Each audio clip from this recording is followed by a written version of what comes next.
তাহলে আল্লাহ রাব্বুল আলামিনের কাছে আমাদেরকে কঠিন জবাব দিতে হবে। আরবের ওই মুনাফিকদের কথা বাদ দেন, আরবের চারপাশে যে মুনাফিকরা বসে আছে ওদের কথা বাদ দেন, ভুলে যান, এদের দ্বারা কোনো কাজ হবে না। বিগত 100 বছর থেকে ওদের চোখের সামনে ইহুদিরা আমাদের ভাইদেরকে মেরেছে, হত্যা করেছে, বোনদেরকে ধর্ষণ করেছে, তারা কিছুই করতে পারে না।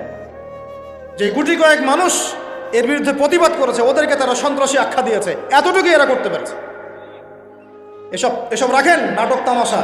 ইনশাআল্লাহ আজ্জা ওয়া জাল এমন প্রজন্ম আমরা তৈরি করব ইনশাআল্লাহ, যেই প্রজন্মের প্রত্যেকটা ভাই আমাদের কোরআন তেলাওয়াত করতে পারে, প্রত্যেকটা বোন কোরআন তেলাওয়াত করতে পারে, প্রত্যেকটা ভাই নামাজি মাশাআল্লাহ, প্রত্যেকটা ছেলে হবে ইসমাইলের মতো, পিতা হবে ইব্রাহিমের মতো, মারা হবে হাজারা এবং সারার মতো ইনশাআল্লাহ। তাকবীর, ইনশাআল্লাহ জোরে বলেন ইনশাআল্লাহ। আমরা এমন প্রজন্ম গড়ব ইনশাআল্লাহ যে